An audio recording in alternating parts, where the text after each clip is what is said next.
57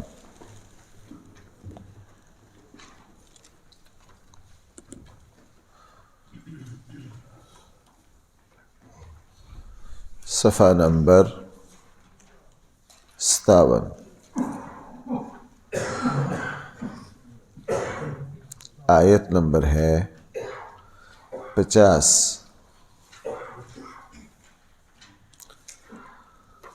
آیت نمبر ہے 50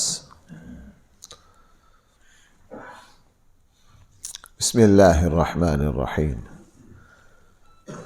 الحمد للہ رب العالمین والصلاة والسلام علی سید الانبیاء والمرسلین وعلی آلہ واصحابہ اجمعین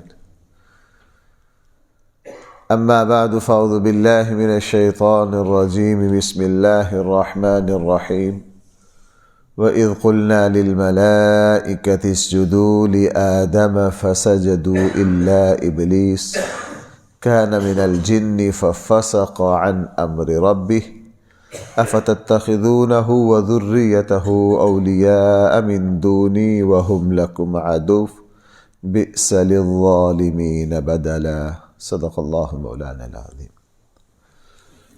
پچھلے رکوع میں کئی جگہ یہ بات میرے اور آپ کے سامنے آئی تھی۔ رسول اللہ صلی اللہ علیہ وسلم سے جب یہ مطالبہ کیا گیا کہ ہم بڑے لوگ جب آپ کے پاس آئیں تو غربا نہیں ہونے چاہیے، ان کے ساتھ بیٹھنا ہمارے شایان شان نہیں ہے، یہ ہمارے معیار کے نہیں ہے،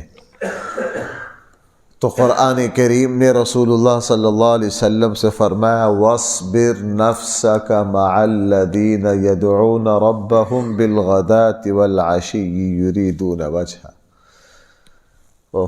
قرآن کریم یوں بھی کہہ سکتا تھا کہ ان کو روک دیجئے، منع کر دیجئے، نہ، کس شان کی تعبیر ہے وَاصْبِرْ نَفْسَكَ، اپنے آپ کو روک کر رکھیے، اپنے آپ کو بٹھلائے رکھیے۔ کن لوگوں کے ساتھ؟ قرآن کہہ سکتا تھا غریبوں کے ساتھ، ضعفاء کے ساتھ، اپنے ساتھیوں کے ساتھ، نہ، یدعون ربہم بالغداۃ والعشی یریدون وجہہ۔ نبی جی اپنے آپ کو ان لوگوں کے پاس رکھیے جو دن رات اپنے اللہ کو پکارتے ہیں، یریدون وجہہ، اور ان کا مقصد صرف اللہ کو راضی کرنا۔ اس میں اللہ تعالیٰ نے جن کو وہ کہہ رہے تھے چھوٹے لوگ، قرآن نے کہا تمہاری نگاہ میں چھوٹے ہو سکتے ہیں، ہمارے یہاں یہ بہت بڑے، چونکہ انسانوں کے پیمانے اور ہیں، اللہ کے پیمانے اور ہیں۔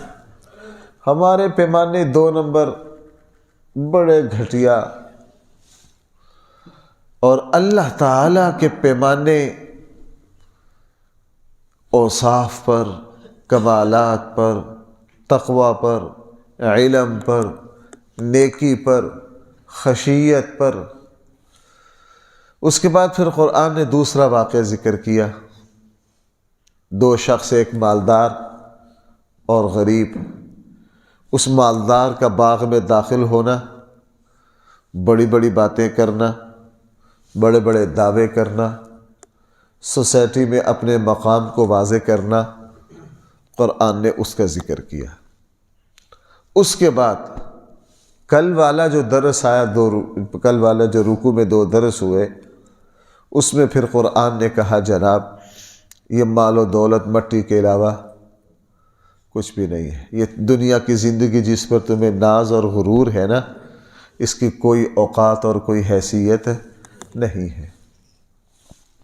یہ پورے سیاق و سباق میں لا کے قرآن کریم نے پھر ہمارے سامنے حضرت آدم علیہ السلام اور ابلیس خبیث کا واقعہ ہمارے سامنے رکھا کہ جناب اے اولاد آدم، تمہاری غرور کی پیچھے کئی مثالیں آ گئی ہیں، تمہیں اپنے والد کو دیکھنا چاہیے، اور ان کو جتنی فضیلتیں ملی وہ عاجزی اور انکساری کی وجہ سے ملی، اور اس کے مقابلے میں شیطان اللہ کی بارگاہ سے جو مردود ہوا وہ تکبر اور غرور کی وجہ سے ہوا۔ قرآن کریم یہ واقعہ جہاں بھی لاتا ہے، اسی پارے میں دوسری مرتبہ آ رہا ہے وَإِذْ قُلْنَا لِلْمَلَائِكَةِ اسْجُدُوا، اس سے اگلے پارے میں بھی آئے گا، سورہ اعراف میں بھی ہے، سورہ بقرہ میں بھی ہے، سورہ صاد میں بھی ہے، سورہ حجر میں بھی ہے۔ قرآن یہ داستان میرے اور آپ کے سامنے کیوں لاتا ہے؟ بھائی ذرا ایک بات سمجھنا، باپ دادے کا کوئی جھگڑا ہو، ہم اس کو یاد رکھتے ہیں کہ بھلا دیتے ہیں؟ بھائی ایک مرتبہ میں ایک صاحب کے پاس بیٹھا تھا، وہ ان کے دادے کی اولاد میں سے سگے، دعا سلام تک نہیں ہے، کیوں؟ اوپر کوئی طلاق ہوئی تھی، سگے رشتہ دار ہیں، میل جول ختم ہے، یاد رکھتے ہیں ہمارے دادے کے ساتھ ان کی یہ لڑائی ہوئی تھی۔ اب سوال یہ ہے، قرآن یہاں اس تقابل کو لا کر مجھے اور آپ کو یہ کہہ رہا ہے، دیکھو شیطان کی اللہ تعالیٰ سے براہ راست کوئی دشمنی نہیں ہے۔ شیطان نے بھائی اللہ تعالیٰ سے بغاوت کی ہے، کس کی وجہ سے؟ ہماری وجہ سے۔ میں آپ کو جگہ جگہ توجہ دلا چکا ہوں، شیطان نہ مشرک ہے، شیطان نہ اللہ کی توحید کا منکر ہے۔ جس وقت مہلت مانگی بھائی شیطان نے کسی صاحب مزار سے مانگی یا اللہ سے مانگی؟ اور اللہ کو کہہ رہا ربی، آپ میرے رب ہیں۔ اسے کیا کیا؟ خلقتنی من نار، آپ نے مجھے پیدا کیا ہے کس سے؟ آپ اس کا کلام دیکھ رہے ہیں؟ میں نے پورے قرآن کریم میں شیطان کے اس پہلو پر بہت غور کیا ہے، اس نے اللہ تعالیٰ کے معاملے میں کوئی ڈنڈی نہیں ماری، صاف کہا آپ نے مجھے پیدا کیا ہے کس سے؟ یعنی اللہ کے خالق ہونے کو کیا کیا؟ ایک جگہ اللہ تعالیٰ کو رب کے لفظ سے تعبیر کر، ایک جگہ کہہ رہا ہے کہ آپ مجھے مہلت دے دیجئے، کس سے مانگ رہا؟ اللہ سے۔ شیطان کا اللہ کی توحید مسئلہ نہیں ہے، وہ اس پر پکا ہے اور بہت پکا ہے، بہت پکا ہے۔ اس کا جھگڑا ہوا اللہ تعالیٰ سے بغاوت کی اس نے، کس پر؟ رسالت پر، اللہ کے نائب ہونے پر۔ بھائی کس پر؟ اللہ کے نائب ہونے پر۔ اب اللہ تعالیٰ یہ فرما سکتے ہیں میرے بندو، میرا اور اس کا جھگڑا تو ہوا ہی تمہاری وجہ سے ہے، اس نے میری بغاوت تمہاری وجہ سے کی ہے، اور اس بغاوت پر اس کو آمادہ کیا ہے اسے غرور اور تکبر نے۔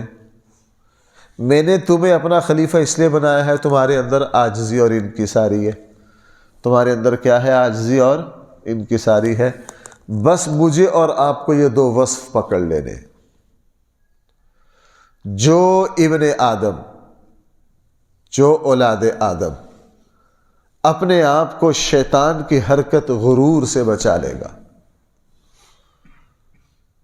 جو ابن آدم، جو اولاد آدم اپنے والد حضرت آدم علیہ السلام کی سنت پر چلتے ہوئے عاجزی اور انکساری اختیار کر لے گا، اللہ جل جلالہ، میں نے عرض کیا اس کی زندگی کی کمی کوتاہیوں کے باوجود بھی اللہ تعالیٰ اس پر اپنا فضل کر دیں گے، اللہ تعالیٰ اس پر کیا کر دیں گے؟ اور ہمارے زمانے کے بڑے بڑے مسئلوں میں سے ہم سب کی زندگیوں میں یہ ہے، بس اپنے آپ کو اعلیٰ سمجھنا، دوسروں کو گھٹیا سمجھنا، یہ اللہ تعالیٰ کو بالکل پسند نہیں ہے۔ اب ذرا آئیے قرآن یہاں کیا کرے، وَإِذْ قُلْنَا لِلْمَلَائِكَةِ اسْجُدُوا لِآدَمَ، آپ اس وقت کو یاد کیجئے جب ہم نے فرشتوں سے کہا سجدہ کرو، کس کو؟ یہ ابھی اسی پارے میں تفصیل گزر چکی ہے، یہ سجدہ عبادت کا نہیں تھا بھئی، یہ سجدہ کس کا تھا؟ تعظیم کا سجدہ تھا، یہ سجدہ عبادت کا نہیں تھا، یہ صرف تحیہ، اعزاز، وہ سجدہ تھا۔ فسجدوا، سب نے سجدہ کیا، الا ابلیس، مگر شیطان نے سجدہ نہیں کیا۔ یہاں بڑی بحث ہے، یہ لوگ بہت اس نقطے کو اٹھاتے ہیں کہ جی اللہ تعالیٰ، شاید مجھے یاد آ گیا جب یہ اسی پارے میں یہ پورا رکوع گزرا نا، آپ میں سے بھی کسی شخص نے مجھ سے یہ سوال کیا تھا کہ جی اللہ تعالیٰ نے تو شیطان کو سجدے کا حکم دیا ہی نہیں تھا، یہاں تو کہا للملائکۃ اسجدوا لآدم، ہم نے کس سے کہا تھا؟ فرشتوں سے، شیطان کو تو حکم ہی نہیں دیا۔ کہ واہ بے واہ، یہ سوال بہت کرتے ہیں۔ سورہ اعراف میں ہے، اللہ فرما رہے ہیں ما منعک الا تسجد، تجھے کس چیز نے روکا کہ تو اس کو سجدہ نہ کرے؟ اور آگے صاف فرما دیا جب میں نے تجھے حکم دیا تو تجھے کس چیز نے روکا کہ تو آدم کو؟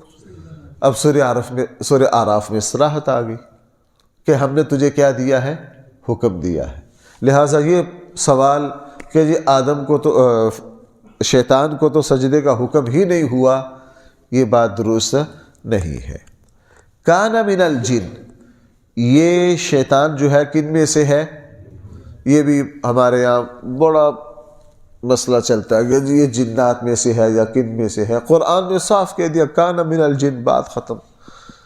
ابھی میں ایک تفسیر دیکھ رہا تھا، اس نے جنوں میں سے ہے یا نہیں ہے 18 صفحے لکھ مارے اس پر۔ میں نے کہا یار اتنی فرصت ہے، سیدھی سیدھی بات ہے۔ اب ہمارے یہاں نا بعض مسئلے، بعض مکاتب فکر نہ ویسے ہی سر پہ اٹھائے پھر رہے۔ آزر ابراہیم کے والد ہیں، یہ والد نہیں ہیں، ہمارا بڑا جھگڑا چلتا ہے اس پر۔ بھائی قرآن نے کہا وَإِذْ قَالَ إِبْرَاهِيمُ لِأَبِيهِ آزَرَ، جب کہا ابراہیم نے کس کو؟ اپنے والد۔ یار صاف کہہ تو دیا اور کیا کریں۔ چلو ایک لطیفہ سنا دوں۔ ایک مرتبہ ایک صاحب میرے پاس آ گئے، اس نے 7-8 اختلافی مسئلے ذکر کیے۔ کہنے لگے اگر اللہ کے نبی یہ سیدھا سیدھا فرما دیتے تو بات ہی نہ ختم ہو جاتی کہ تم اس طرح کرو اس طرح نہ کرو۔ اور میں نے کہا یار جہاں جہاں اللہ کے نبی نے سیدھا سیدھا فرما رکھا ہے تم لوگوں نے وہاں اختلاف نہیں کیے؟ میں نے کہا وہاں بھی کر رکھا ہے۔ میں نے اس کو یہی مثال دی، میں کہا آزر جو تھے وہ کیا ہے؟ وہ صاحب علم تھے، ایک نکاح پر میرے ساتھ بیٹھے اس موضوع پر بات کر رہے تھے۔ میں نے کہا ابراہیم کے جو والد ہیں آزر، وہ والد ہیں یا چچا؟ وہ شروع ہو گئے کہ جی اب اس معنی میں بھی آتا ہے، اس میں بھی آتا ہے، فلاں میں بھی آتا ہے، فلاں، اس لیے دونوں احتمال ہے۔ میں نے کہا دونوں احتمال آپ نے پیدا کر دیا، قرآن نے تو سیدھا سیدھا کہا اذ قال ابراہیم لابیہ، قرآن نے صاف کہہ دیا، پھر بھی ہم نے اختلاف کر دیا، تو یہ تو ہونا ہی تھا۔ بہرحال شیطان جو ہے یہ جنات کی قسموں میں سے ایک قسم ہے، قرآن نے صاف کہہ دیا کان من الجن، یہ تھا جنوں میں سے۔ ففسق عن امر ربہ، اس نے اپنے رب کے حکم کی کیا کی؟ یہ لفظ خود بتا رہا کہ اللہ نے اس کو سجدے کا حکم دیا تھا، اللہ نے اس کو سجدے کا حکم ہے۔ افتتخذونہ، کیا تم اب اس کو وذریتہ، اور اس کی اولاد کو اولیاء من دونی، میرے مقابلے میں اپنا دوست بناتے ہو، وہم لکم عدو، حالانکہ وہ تمہارا کھلم کھلا دشمن ہے۔ بئس للظالمین بدلا، اس سے بڑی کوئی زیادتی ہو نہیں سکتی۔ بھائی میری زبان پر زخم ہے، نہ مجھ سے نماز پڑھائی گئی، نہ درس دیا گیا، آج معافی دے دیجئے، انشاءاللہ کل دوبارہ درس شروع کریں گے۔ مجھے درد ہو رہی ہے، بولا نہیں جا رہا۔ الحمدللہ رب العالمین، والصلاة والسلام على سید الانبیاء والمرسلین وعلى آلہ واصحابہ اجمعین۔ ربنا آتنا فی الدنیا حسنہ وفی الآخرة حسنہ وقنا عذاب النار۔ صلی اللہ تعالی علی خیر خلقہ سیدنا مولانا محمد وآلہ واصحابہ اجمعین۔